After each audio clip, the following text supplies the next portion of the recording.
YouTube viewers அனைவருக்கும் வணக்கம். நான் உங்களோட அலெக்ஸ். நம்ம எதை பற்றி பார்க்க போகிறோம் அப்படின்னு பார்த்தீங்கன்னா, ரொம்ப நாள் எல்லாரும் எதிர்பார்த்துக்கிட்டு இருந்த ஒரு சூப்பரான அப்டேட். அதாவது சூர்யா தன்னுடைய லைஃப்லே அதிகமான பொருட்செலவில் ரொம்ப ரிஸ்க் எடுத்து நடிச்சுக்கிட்டு இருக்கக்கூடிய கங்குவா படத்தோட ட்ரெய்லர் இன்றைக்கி ரிலீஸ் பண்ணியிருக்காங்க. இந்த கங்குவா ட்ரெய்லரை பார்க்க போகிறதுக்கு முன்னாடி அதில் என்ன சொல்லியிருக்காங்க, என்னென்ன இப்போ விஷயங்கள் இருக்குது, நம்ம என்னென்ன கண்டுபிடிச்சிருக்கிறோம், இது என்ன மாதிரி கதையாக இருக்கும், என்ன மாதிரி கதை களமாக இருக்கும், சூர்யா இதில் என்ன மாதிரி ரோல் ப்ளே பண்ணுறாரு. ஸோ இதெல்லாம் பார்க்க போகிறதுக்கு முன்னாடி இதுவும் நம்மளோட சேனலை சப்ஸ்கிரைப் பண்ணல உடனே சப்ஸ்கிரைப் பண்ணுங்கள். பக்கத்தில் இருக்க பெல் ஐக்கனை கிளிக் பண்ணுங்கள். என்ன ரிவ்யூ உங்களுக்கு பிடிச்சிருந்தா லைக் பண்ணுங்கள், ஷேர் பண்ணுங்கள், கமெண்ட் பாக்ஸில் கமெண்ட் பண்ணுங்கள். இந்த படம் பிரம்மாண்டமாக போயிட்டுருக்கு. ஸோ இந்த படத்துக்காக பயங்கர ஆவலாக எதிர்பார்த்துருந்தேன். என்ன காரணம் அப்படின்னு பார்த்தீங்கன்னா, சூர்யா படத்துலேயே வச்சு இப்படி ஒரு படம் இதுவரை எடுத்ததில்லை, இவ்வளோ பொருட்செலவில் இவ்வளோ பட்ஜெட்டில் இப்படி ஒரு படம் எடுத்ததில்லை அப்படிங்கிற ஒரு விஷயம் இருக்குது. அதேமாதிரி சூர்யாவோட ஃபஸ்ட் லுக்கு அப்படிங்கிற ஒரு விஷயம் இருக்குல்லையா, அது பயங்கரமாக மிரட்டிடுச்சு. அதாவது தமிழ் சினிமாவில் இப்படி ஒரு லுக்கு, இப்போ தங்கலான் கூட விக்ரம்க்கு ஒரு லுக் இருக்குது, ஆனால் அதெல்லாம் அது கூட அந்தளவுக்கு பேசப்படல. ஆனால் கங்குவா சூர்யா அப்படின்னா அப்படியே, அது மூலமாக அந்த டைட்டில் வச்சதுலேருந்து, அந்த ஃபஸ்ட் லுக் போஸ்டர்லேருந்து, ஒவ்வொரு சின்ன சின்ன வீடியோஸ் ரிலீஸ் பண்ணது வரைக்கும் அப்படியே கங்குவா எப்படி பற்றிட்டு எரியுதோ அந்த மாதிரி அந்த படம் அப்டேட் வரும்போதெல்லாம் பற்றிட்டு எரியுது சோஷியல் மீடியாஸ். ஸோ அப்படிங்கும்போது அந்த படத்து மேலே நமக்கு எவ்வளோ பெரிய எதிர்பார்ப்பு இருக்கும். அதுவும் இல்லாமல் பழங்குடி தமிழர்களை வச்சு ஒரு கதை எடுக்க போகிறேன் அப்படிங்கிற மாதிரி சிறுத்தை சிவா சொல்லியிருந்தார். ஸோ அப்படிங்கும்போது இந்த படத்தோட ட்ரெய்லர் எவ்வளோ பெரிய எதிர்பார்ப்பு இருக்கும் இந்த படத்தோட ட்ரெய்லர் அப்படிங்கும். ஸோ ஃபைனலி நீங்கள் அந்த ட்ரெய்லர் விட்டுட்டு அந்த ட்ரெய்லர் ஓப்பனிங்கை எப்படி போடுறாங்கன்னா, use headphones for killer experience அப்படின்னு போட்டு ஒரு எலும்பு கூடு மாதிரி போடுறாங்க. அப்படிங்கும்போதே நமக்கு ஒரு கூஸ் பம்ப்ஸ் வருது. ஆஹா, என்னமோ பண்ண போகிறானுங்க, வெட்டி அப்படியே காது கிளிய போகுது, இது ட்ரெய்லர் வேறு லெவலில் இருக்க போகுது அப்படின்னு சொல்லிட்டு ஹெட்ஃபோன்லாம் மாட்டிட்டு அப்படியே சவுண்டை ஹைப்பில் வச்சு டோர்லாம் க்ளோஸ் பண்ணிட்டு ட்ரெய்லர் பார்க்குறேன். இந்த ட்ரெய்லரை பார்த்துட்டு நான் கொஞ்சம் ஷாக் ஆகிட்டேன். ஏன்னா இந்த பாகுபலி படத்தில் காலக்கேயர்கள்னு ஒரு கேரக்டர் வருவாப்ல, இஸ்தம்மா அப்படின்ட்டு எனக்கு வரலை.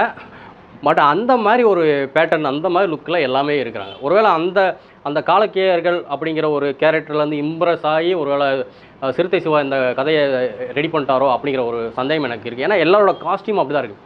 இதில் எல்லாருமே பேசுகிறாங்க, தமிழ் பேசுகிறாங்க, அவ்வளோதான் காலக்கேயர்களும் இவங்களுக்குள்ள வித்தியாசம். மற்றபடி எல்லாம் சேமாக தான் இருக்குது. அந்த கையில் வச்சுருக்க ஈட்டி, அவங்க போடுற காஸ்டியூம் ஃபுல் டார்க்கு, அந்த எலும்பு கூடு, ஸோ டிட்டோ அப்படியே தான் இருக்குது. ஸோ என்ன பண்ணி வச்சிருக்கான்னு தெரியல சிறுத்தை சிவா. இந்த கங்குவா படத்தில் ஸ்டோரியே சொல்லாமல் என்ன பண்ணியிருக்காங்கன்னா, ஃபுல்லாக அந்த மாஸ் எலிமெண்ட்ஸ்லாம் இருக்குல்ல, ஆக்ஷனு, டைலாக்ஸு, வெட்டுறது, குத்து, இதை மட்டும் ஒரு ட்ரெய்லர் ஒரு 2.5 மினிட்ஸுக்கு கட் பண்ணி நம்ம கொடுத்துட்டாங்க. இவங்க என்ன நினச்சிட்டாங்க, இதை பார்த்துட்டு ஆடியன்ஸ் ஃபுல்லாக வந்துடுவாங்க அப்படின்னு. அப்போ எனக்கு இதை பார்க்கும்போது ஒரு டவுட் வருது. இதவே நீங்கள் காமிச்சிட்டிங்கன்னா அப்போ படத்தில் கதை இல்லையோ, படத்தில் ஏதோ சொதப்பியிருக்கீங்களோ அப்படின்னு. அதுவும் இல்லாமல் நான் ரொம்ப எதிர்பார்த்தேன் பாகுபலி மாதிரி இருக்கும் அப்படின்ட்டு. நிறைய சீன்ஸ்லாம் பார்க்கும்போது எனக்கு அப்போகலிப்டோ அப்படிங்கிற ஒரு படத்தோட இதுதான் ஞாபகம் வருது. ஸோ எனக்கு அந்தளவுக்கு ட்ரெய்லர் பிடிக்கல. சூர்யா ஃபேன்ஸே வந்து ட்ரெய்லர் சூப்பர் அப்படின்னு மாறு தட்டிட்டாலும் அங்கிட்டு போய் கொஞ்சம் கண்ணீர் வடிக்க வாய்ப்பு இருக்குது, மச்சான் சொதப்பிட்டாங்களே அப்படின்ட்டு. ஸோ வாய்ப்பு இருக்குது. சிறுத்தை சிவா மேலே எனக்கு கொஞ்சம் நம்பிக்கை கம்மியாக தான் இருக்குது. ஏன்னா எனக்கு ட்ரெய்லர் பார்க்கும்போது அவர் ஒரு கதை சொல்லலை. பொதுவாக நம்ம ஒரு ட்ரெய்லர் பார்க்கும்போது பொதுவாக நீங்கள் நல்லா பார்த்தீங்கன்னா அந்த உப்மா படம்னு சொல்லுவாங்க. அதாவது நான் சொல்லலை, பொதுவாக சொல்லுவாங்க. அந்த மாதிரி படங்களுக்கு மட்டும் பார்த்தீங்கன்னா ஒரு ட்ரெய்லர் ஒரு ஒரு கிளியரான ஒரு இதாக இருக்காது, தெளிவான ஒரு ட்ரெய்லராகவே இருக்காது. சும்மா ஒரு வண்டி வரும், ஆக்சிடென்ட் ஆகும், கத்தி எடுத்துகிட்டு ஓடுவாங்க, ஒரு 4 பேர் வெட்டுவாங்க, டக்குன்னு தேவையில்லாமல் ஒரு சாங் வரும், டக்குன்னு ஹீரோனை காட்டுவாங்க, டக்குன்னு ஹீரோ காட்டுவாங்க, ஒரு பஞ்சு டைலாக் டக்குன்னு முடிச்சிடுவாங்க.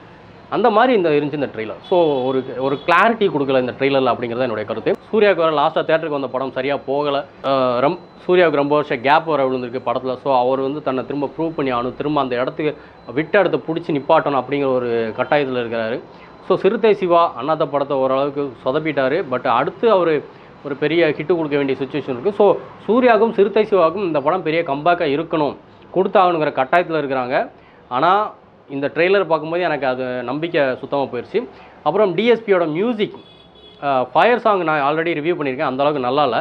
பட் இந்த பேக்ரவுண்ட் ஸ்கோரு ஓரளவுக்கு நல்லா இருக்குது. ஆனால் ரொம்ப நாய்ஸியாக இருக்குது. நாய்ஸியை கொஞ்சம் குறைச்சிருந்தா இந்த ட்ரெய்லர் இன்னும் கொஞ்சம் நல்லா இருந்திருக்குமோ அப்படிங்கிற ஒரு சந்தேகம் இருக்குது.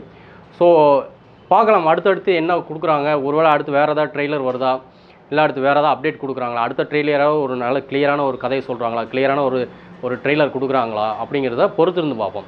இந்த ட்ரெய்லர் ஃபுல்லாகவே பார்த்தீங்கன்னா சூர்யாவுக்கும் பாபி டியாலுக்கும் மட்டும்தான் அப்படிங்கிற மாதிரி எனக்கு தோணுது. ஏன்னா வேறு யாரோட ஃபேஸுமே காட்டலை. ஒரு ஹீரோயின் ஃபேஸு, ஒரு சைடு ஆர்டிஸ்ட் ஃபேஸ் யாருமே குத்திகிட்டே இருக்கிறாங்க, ரத்தம் தெரிக்குது, இவ்வளோ தான். சூர்யாவோட மாஸ் எலிமெண்ட்ஸ், அந்த கத்துறது, பஞ்சு டைலாக்கு, இதே தான் போகுது. ஒரு மாதிரி கச்சன்னு இருக்குது, ரொம்ப நீட்டாக இல்லை. ஸோ எனக்கு தெரிஞ்சு இந்த ட்ரெய்லர் நிறைய பேருக்கு பிடிக்காது. ஸோ ஐ ஹோப் படமாவது நல்லா இருக்கும்னு நான் எதிர்பார்க்குறேன். ஆனால் எனக்கு அந்த நம்பிக்கை போயிடுச்சு. ட்ரெய்லர் பார்க்கும்போது அந்த நம்பிக்கை போயிடுச்சு. ஏன்னா ட்ரெய்லரை தான் ஒரு பொதுவாக வந்து பார்த்திங்கன்னா சாங், இந்த first look post, song, trailer, இதை ஒரு படத்தை வந்து பூஸ்ட் பண்ணும். நிறையா படங்கள் ட்ரெய்லரை பார்த்துட்டே போய் உட்காந்து படம் ஃப்ளாப் ஆனதாக இருக்குது. ஸோ ட்ரெய்லர் நல்லா இருந்து போய் படம் நல்லா இல்லைங்கும் போது நீங்கள் ட்ரெய்லரே நல்லா கொடுக்கலன்னா படம் பார்க்கும்போது எப்படி இருக்குன்னு எனக்கு தெரியல. யார் யாருக்கு ட்ரெய்லர் பிடிச்சிருக்கு பிடிக்கல அப்படிங்கிறத கமெண்ட் பாக்ஸில் கமெண்ட் பண்ணுங்கள். அடுத்த ரிவ்யூவில் மீட் பண்ணலாம். பாய்.